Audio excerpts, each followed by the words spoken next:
Luxana, or Lux as she prefers to be called, grew up in the Damasian city of High Silvermere, along with her older brother Garen. They were born to the prestigious Crown Guard family, which had served for generations as protectors of the kings of Damasia. Their grandfather saved the king's life at the Battle of Stormsfang, and their aunt Tiana was named commander of the elite Dauntless Vanguard regiment before Lux was born. Garen took his family's role with fervour, joining the military when he was still little more than a boy. Lux, in his absence, was expected to help run the family's many estates, a task she resented, even as a young child. She wanted to explore the world, to see what lay beyond the walls and borders of Damasia. She idolized Garen, but rallied against his insistence that she put her own ambitions aside.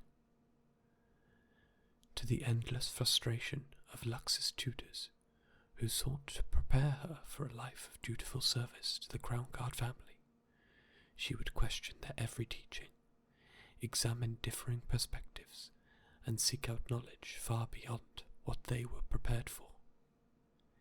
Even so, few could find it in themselves to stay angry at Lux with her zest for life and intoxicating optimism.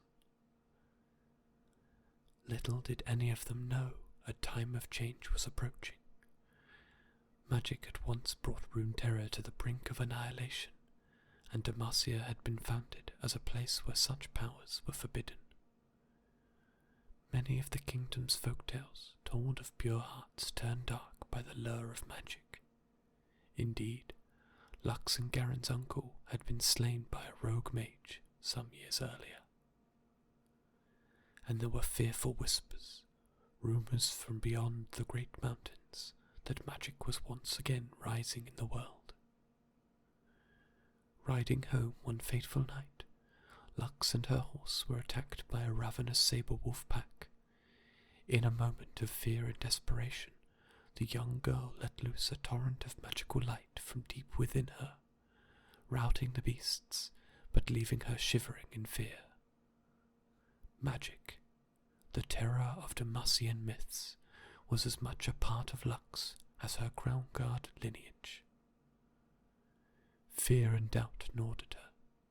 Would she become evil? Was she an abomination, to be imprisoned or exiled? At the very least, if her powers were discovered, it would see the Crown Guard name disgraced forever. With Garen spending more time away from High Silvermere, Lux found herself alone in the halls of their family home. Still, over time, she became more familiar with her magic, and her sleepless nights, fists clenched, willing her inner light to fade, became fewer and fewer. She began experimenting in secret, playing with sunbeams in the courtyards, bending them into solid form, and even creating tiny, glowing figures in her palm. She resolved to keep it a secret as much she could. When she was 16, Lux travelled with her parents, Peter and Agatha, to their former residence in the great city of Damasia to witness Garen's investiture into the honoured ranks of the Dauntless Vanguard. The city dazzled Lux. It was a monument to the noble ideals of the kingdom, with every citizen protected and cared for, and it was there that Lux learned of the Illuminators, a charitable religious order working to help the sick and the poor. Between her family's courtly engagements, she became close with a knight of the order named Kahina, who also taught Lux more martial skills, sparring and training with her in the gardens of the Crown Guard Manor. Spending more time in the capital, Lux has finally begun to learn about the wider world, its diversity and its history. She now understands that the Damasian way of life is not the only way, and with clear eyes she can see her love for her homeland, standing alongside her desire to see it made more just, and perhaps a little bit more accepting of mages like her. The earthquake had struck Tibisia at dawn, the earth buckling like an unbroken colt, and splitting apart in gaping fissures. Lux rode Starfire through the toppled ruin of the defensive Barbican, the 30-foot high walls of sun-bleached stone, looking like Anoxian siege engines, had bombarded them for weeks. She guided her horse carefully between fallen blocks of masonry, heading to where a makeshift infirmary had been set up within a blue and white market pavilion. The scale of the devastation was unlike anything Lux had seen before. Tibisia's buildings were crafted from a hard mountain granite and Damascene oak, raised high by communal strength, and almost all of them had been completely destroyed. Dust-covered men and women dug through the shattered ruins with picks and shovels, hoping to find survivors, but instead dragged corpses from the debris. Entire streets had simply vanished into the many smoking chasms now dividing the town's districts. Lux dismounted as she reached the pavilion and pushed inside. She wasn't a healer, but she could fetch and carry, or simply sit with the wounded. She thought that seeing the scale of the devastation would prepare her for the suffering within the tent. She was wrong. Hundreds of survivors, pulled from the wreckage, lay on woolen blankets. Lux heard mothers and fathers crying for lost children, wives and husbands clinging to their dead loved ones, and worst of all, bewildered, glassy-eyed orphans wandering lost and afraid. Lux saw a surgeon she recognized in a blood-stiffened apron, washing his hands in a pewter bowl, and made her way toward him. "Surgeon Alzar," she said, "tell me how I can help." He turned, his eyes haunted and roomy with tears. It took a moment for recognition to penetrate the fog of his grief. "Lady Crownguard," said Alzar, giving a short bow. "Lux," she said, "please, what can I do?" The physician sighed and said, "Truly, you are a blessing, my lady, but I would spare you the horror of what has happened here." "Spare me nothing, Alzar," snapped Lux. "I am a Damascene, and Damascenes help one another." "Of course. Forgive me, my lady," said Alzar, taking a fatigued breath. "Your presence will be a boon to the wounded."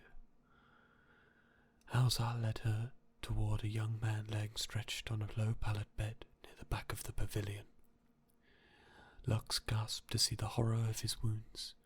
His body was broken, all but crushed by rubble, and his eyes were bound in bloody bandages.